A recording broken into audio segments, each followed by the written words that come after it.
اعوذ باللہ من الشیطان الرجیم بسم اللہ الرحمن الرحیم والصلاة والسلام علیک یا رسول اللہ الصلاۃ والسلام علیک یا رسول اللہ وعلی آلک واصحابک یا حبیب اللہ وعلی آلک واصحابک یا آج انشاءاللہ ہم اللہ تبارک و تعالیٰ کے فضل و کرم سے سورہ توبہ کی آیت نمبر 75, 76 اور 77 کا ترجمہ و تفسیر پڑھنے سننے کی سعادت حاصل کریں گے۔ اعوذ باللہ من الشیطان الرجیم بسم اللہ الرحمن الرحیم ومنهم من عاهد الله لئن آتانا من فضله لنصدقن ولنكونن من الصالحين فلما آتاهم من فضله بخلوا به وتولوا وهم معرضون۔ ترجمہ کنز العرفان۔ اور ان میں سے کچھ وہ ہیں جنہوں نے اللہ تبارک و تعالیٰ سے کیا ہوا عہد کیا ہوا ہے کہ اگر اللہ ہمیں اپنے فضل سے دے گا تو ہم ضرور صدقہ و خیرات کریں گے اور ہم ضرور صالحین میں سے ہو جائیں گے۔ پھر جب اللہ تبارک و تعالیٰ نے انہیں اپنے فضل سے عطا فرمایا تو اس میں بخل کرنے لگے اور منہ پھیر کر پلٹ گئے۔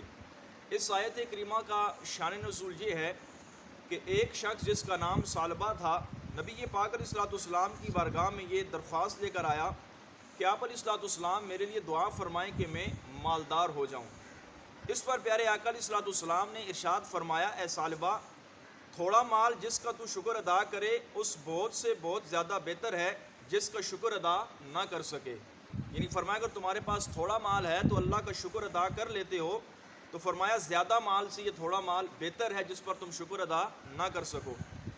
پھر دوبارہ وہ ثعلبہ نے نبی پاک کی بارگاہ میں حاضری دی اور کہا کہ آپ علیہ الصلوۃ والسلام کو جس رب نے سچا نبی بنا کر بھیجا ہے، اگر وہ مجھے مال دے گا تو میں ضرور ہر حق والے کا حق ادا کر دوں گا۔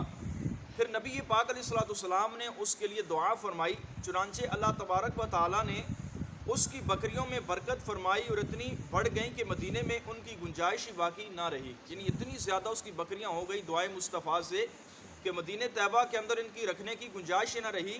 تو ثعلبہ ان کو لے کر جنگل میں چلا گیا اور جمعہ و جماعت کی حاضری سے بھی محروم ہو گیا۔ یعنی بکریوں کے اندر اتنا مشغول ہوا کہ نماز جمعہ کی جماعت اور نماز جمعہ پڑھنے سے محروم ہو گیا۔ نبی پاک علیہ الصلوۃ والسلام نے اس کا حال دریافت کیا تو صحابہ کرام نے نبی پاک علیہ الصلوۃ والسلام کی بارگاہ میں عرض کیا کہ اس کا مال بہت زیادہ کثیر ہو گیا ہے اور اب وہ جنگل میں بھی اس مال کی گنجائش باقی نہ رہی۔ تو پھر نبی پاک علیہ الصلوۃ والسلام نے ارشاد فرمایا، ثعلبہ پر افسوس ہو۔ پھر جب آپ علیہ الصلوۃ والسلام نے زکوٰۃ کے وصول کرنے کے لیے لوگوں کو بھیجا تو ہر بندے نے اپنے اپنے حصے کی زکوٰۃ وغیرہ دی۔ جب ثعلبہ سے جا کر صحابہ کرام نے زکوٰۃ مانگی تو اس نے کہا یہ تو ٹیکس ہو گیا، جاؤ میں پہلے سوچ لوں گا بعد میں تمہیں دوں گا۔ یعنی معاذ اللہ اس نے زکوٰۃ کو ٹیکس کہا اور کہا کہ پہلے سوچوں گا پھر زکوٰۃ آپ کو دوں گا۔ جب یہ لوگ نبی پاک کی خدمت میں واپس آئے تو آپ علیہ الصلوۃ والسلام نے ان کے کچھ عرض کرنے سے قبل 2 مرتبہ فرمایا، ثعلبہ پر افسوس ہو، ثعلبہ پر افسوس ہو۔ اس کے بعد یہ آیت کریمہ نازل ہوئی۔ پھر یہ ثعلبہ جو شخص تھا یہ اپنا صدقہ زکوٰۃ وغیرہ کا مال لے کر نبی پاک کی بارگاہ میں حاضر ہوا تو آپ علیہ الصلوۃ والسلام نے ارشاد فرمایا کہ اللہ تبارک و تعالیٰ نے مجھے تیرا مال لینے سے منع فرمایا ہے، اس کی ممانعت جو ہے وہ فرمائی ہے۔ پھر وہ اپنے سر پر خاک ڈالتا ہوا وہاں سے چلا گیا۔ پھر اس صدقے کو لے کر حضرت صدیق اکبر کی بارگاہ میں حاضر ہوا، آپ نے لینے سے بھی منع فرمایا۔ پھر فاروق اعظم کی بارگاہ میں حاضر ہوا، آپ نے بھی اس کو لینے سے منع کیا۔ پھر دور عثمانی میں حضرت عثمان غنی کی جو ہے خلافت میں یہ بندہ حاضر ہوا، آپ نے بھی منع فرمایا، چنانچہ حضرت عثمان غنی کے دور میں یہ بندہ ہلاک ہو گیا۔ اب مفسر کہتے ہیں اس کی توبہ قبول کیوں نہ ہوئی؟ یہ بعد میں تو اپنا مال لے کر آیا، نبی پاک علیہ الصلوۃ والسلام نے اس کا مال قبول کیوں نہ کیا، خلفائے اربعہ نے اس کا مال کیوں نہ قبول کیا؟ تو فرماتے ہیں ثعلبہ کی توبہ اس لیے قبول نہ ہوئی کہ اس کا توبہ کرنا اور رونا دھونا دل سے نہ تھا، بلکہ لوگوں کے درمیان اس کے مردود ہونے کی وجہ سے جو ذلت ہو رہی تھی وہ اس سے بچنے کے لیے جو ہے یہ کام کر رہا تھا۔ یعنی دل سے یہ مال صدقہ خیرات وغیرہ نہیں دے رہا تھا اور نہ ہی اس نے دل سے توبہ کی تھی، بلکہ یہ ذلت سے بچتے ہوئے اپنا مال دے رہا تھا۔ اس وجہ سے جو ہے اللہ تبارک و تعالیٰ نے اس کی توبہ کو قبول نہ فرمایا۔ اللہ تبارک و تعالی جل جلالہ ہم سب کو بھی اپنے اموال کی زکوٰۃ نکالنے کی توفیق عطا فرمائے. آمین. آگے فرمایا فَعَاقَبَهُمْ نِفَاقًا فِي قُلُوبِهِمْ إِلَى يَوْمِ يَلْقَوْنَهُ بِمَا أَخْلَفُوا اللَّهَ مَا وَعَدُوهُ وَبِمَا كَانُوا يَكْذِبُونَ. تو اللہ تعالیٰ نے ان کے انجام کے طور پر اس دن تک ان کے لیے ان کے دلوں میں منافقت ڈال دی جس دن تک وہ اس سے ملیں گے، کیونکہ اللہ تعالیٰ نے ان سے وعدہ کر کے کیونکہ انہوں نے اللہ تبارک و تعالیٰ سے وعدہ کر کے وعدہ خلافی کی اور جھوٹ بولتے رہے.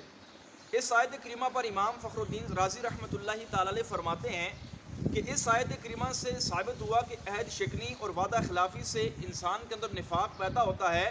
تو ہر مسلمان پر لازم ہے کہ ان باتوں سے احتراز کرے اور عہد پورا کرے اور وعدہ و وفاق کرنے کے اندر پوری کوشش کرے کہ اپنے مسلمان بھائی سے وعدہ خلافی نہ کرے. حضرت ابو ہریرہ رضی اللہ تعالیٰ نے فرمایا، نبی پاک علیہ الصلوۃ والسلام نے ارشاد فرمایا، منافق بندے کی 3 نشانیاں ہوتی ہیں. فرمایا جب بات کرے تو جھوٹ بولے، جب وعدہ کرے تو وعدہ خلافی کرے، جب اس کے پاس امانت رکھی جائے تو امانت کے اندر خیانت کرے. یہ منافقین کی 3 نشانیاں ہیں. جس بندے کو 3 نشانیاں پائی جاتی ہیں اس کو عملی منافق کہا جاتا ہے. اس آیت کریمہ سے 4 باتیں مزید معلوم ہوئی ہیں. بعض گناہ بھی بد عقیدگی تک پہنچا دیتے ہیں، یعنی ان سے انسان کا عقیدہ خراب ہو جاتا ہے. غریبی میں اللہ تبارک و تعالیٰ کو یاد کرنا اور امیری میں بھول جانا بھی منافقت کی علامت ہے کہ جب بندے کے پاس کچھ نہ ہو تو رب کی بارگاہ میں آ جائے، جب مل جائے تو اپنے رب کو بھول جائے. آدمی کا ایمان اور تقوی سے محروم ہو جانا بھی غضب الہی کی علامت ہے. نبی پاک علیہ الصلوۃ والسلام سے وعدہ کرنا اللہ سے وعدہ کرنا ہے، کیونکہ ثعلبہ نے آپ علیہ الصلوۃ والسلام سے وعدہ کیا تھا کہ جب میرا مال بڑھ جائے گا تو میں حق والے کا حق ادا کروں گا. اس نے نبی پاک علیہ الصلوۃ والسلام سے وعدہ کر کے آپ علیہ الصلوۃ والسلام سے وعدہ خلافی کی. تو فرمایا جس نے نبی پاک علیہ الصلوۃ والسلام سے وعدہ خلافی کی اس نے اللہ تبارک و تعالیٰ سے وعدہ خلافی کی.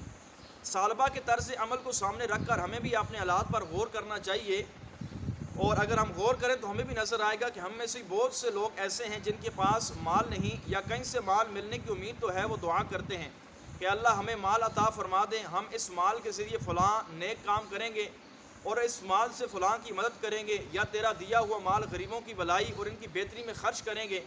اسی طرح بعض لوگ کسی بڑے مالی نقصان، شدید بیماری یا حادثے سے بچ جانے کے دوران یا بچ جانے کے بعد اللہ تبارک و تعالیٰ سے بہت سے وعدے کرتے ہیں کہ اللہ تعالیٰ تو ہماری مشکلات اور ہماری پریشانی دور فرما، ہماری فلانی بیماری یا حادثے کو دور کر دے اور ہمارے زخمیوں کو شفا عطا فرما، ہم کبھی تیری نافرمانی نہیں کریں گے. لیکن جب شفا وغیرہ مل جاتی ہے، پریشانی دور ہو جاتی ہے، یا مال نہ ہو تو مال مل جاتا ہے، تو فرمایا اس کے بعد ہم اللہ تبارک و تعالیٰ کی ذات کو چھوڑ دیتے ہیں. اگر مال مل جائے تو اس مال میں سے ہم حقوق اللہ ادا کرنا، مثلا زکوٰۃ وغیرہ، صدقات و خیرات وغیرہ کرنا بھول جاتے ہیں کہ کہیں مال کے اندر کمی نہ آ جائے. تو یہ ثعلبہ کا طرز عمل تھا کہ جس نے پہلے تو دعا کروائی تھی کہ مال مل گیا تو حق والوں کا حق ادا کروں گا، لیکن مال ملنے کے بعد وہ اس کاموں کو بھول گیا.